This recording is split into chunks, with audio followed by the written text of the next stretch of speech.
পাশ হলো না এক দেশ এক ভোট বিল, ম্যাজিক ফিগার ছুঁতে পারল না কেন্দ্র সরকার। পিএম কিষানে 60,000 টাকা বেড়ে হবে 12,000 টাকা, বাজেটে যদি মোদী সরকার দেবে উপহার। সাইকেল ট্যাব অতীত, নবম দশম শ্রেণী পড়ুয়াদের জন্য বড় ঘোষণা পশ্চিমবঙ্গ সরকারের। 26-এর আগে বাকি 16 লাখের বাড়িও তৈরি করে দেব, বাংলার বাড়ি প্রকল্পে বড় ঘোষণা মুখ্যমন্ত্রী মমতা বন্দ্যোপাধ্যায়ের।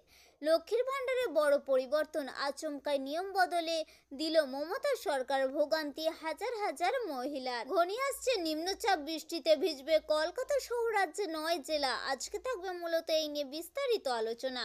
আপনি যদি পশ্চিমবঙ্গের স্থায়ী বাসিন্দা হয়ে থাকেন অবশ্যই ভিডিওটিকে শেয়ার করবেন, পাশাপাশি ভিডিওটিতে অতি অবশ্যই একটি লাইক করবেন। লোকসভায় 2টি সংবিধান সংশোধনী বিল পেশ করার জন্য ডিভিশন ভোট অনুষ্ঠিত হয়, যা ফেডারেল এবং রাজ্য নির্বাচন সমান্তরাল পরিচালনার অনুমতি দেয়।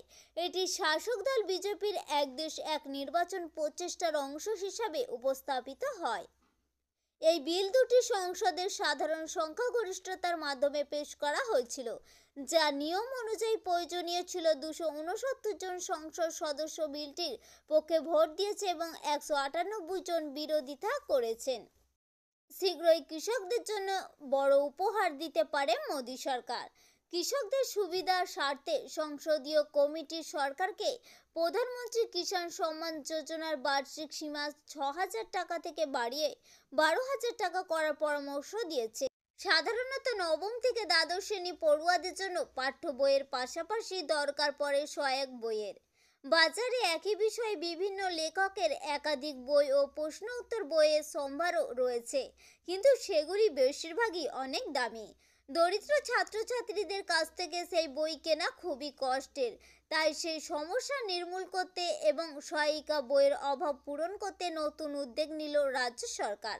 জানা গিয়েছে এবার থেকে নবম দশম একাদশ দ্বাদশ এই 4 শ্রেণী পড়ুয়াদের জন্য সহায়িকা বই প্রদান করবে রাজ্য সরকার, তাও আবার সম্পূর্ণ বিনামূল্যে। মমতা সরকার জানিয়েছে বাকি যে 16 লক্ষের বাড়ি রইল সেটা 2026-এর আগে আমরা 2 দফায় করে দেব। আগামী বছরে মে মাসে, জুন মাসের প্রথম 8 লক্ষ এবং ডিসেম্বরে বাকি 8 লক্ষের বাড়ি তৈরি করে দেবে রাজ্য সরকার। এবার লক্ষ্মীর ভাণ্ডার নিয়ে এলো বড় খবর। বছর শেষে কপাল পুড়তে চলেছে বহু মহিলার। নতুন বছর থেকে লক্ষ্মীর ভাণ্ডার নিয়ে কড়াকড়ি শুরু হচ্ছে, আর সকল মহিলারা এই ভাতা পাবেন না, অনেকের অ্যাকাউন্ট বাতিল হবে। যাদের বয়স 25 বছরের কম এবং 60 বছরের বেশি তারা আর লক্ষ্মীর ভাণ্ডার পাবেন না। এবার গ্রাহকদের বয়স খতিয়ে দেখা হবে। আধার কার্ডের সঙ্গে ব্যাংক অ্যাকাউন্টে লিঙ্ক করা না থাকলে বাতিল হয়ে যাবে লক্ষ্মীর ভাণ্ডার। কোনো সরকারি চাকরি করলে বা আয় করেন এমন মহিলার আর লক্ষ্মীর ভাণ্ডার টাকা দেওয়া হবে না।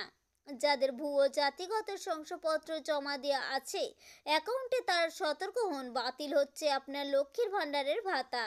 আপনার অ্যাকাউন্টে কেওয়াইসি জমা দেওয়া না থাকলে লক্ষ্মীর ভাণ্ডার বন্ধ হয়ে যেতে পারে।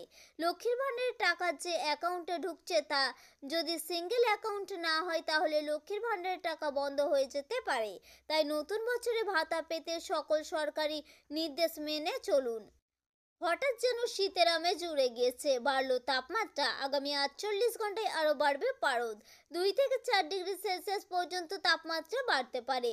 আজ থেকে আংশিক মেঘলা আকাশ, আগামী শুক্রবার শনিবার মেঘলা আকাশ, বৃষ্টির সম্ভাবনা রাজ্যে। উত্তরে দার্জিলিং সহ পার্বত্য এলাকা ও দক্ষিণে কলকাতা সহ 9 জেলায় হালকা বৃষ্টির পূর্বাভাস। উত্তরবঙ্গে ঘন কুয়াশার সতর্ক বার্তা। হালকা থেকে মাঝারি কুয়াশা প্রায় সব জেলাতেই সকালের দিকে। দক্ষিণবঙ্গের বেশ কিছু জেলায় ঘন কুয়াশা সতর্কতা, দৃশ্যমানতা 200 মিটার বা তার কম থাকবে। বুধবার পর্যন্ত ঘন কুয়াশা সতর্কতা ছিল। আমাদের উদ্দেশ্য ছিল কেবলমাত্র এই ছোট্ট ইনফরমেশনটি আপনাদের সামনে উপস্থাপন করা। যদি ভালো লেগে থাকে অবশ্যই লাইক করবেন, জনস্বার্থে প্রচুর পরিমাণে শেয়ার করবেন। Thank you friend, thank you for watching.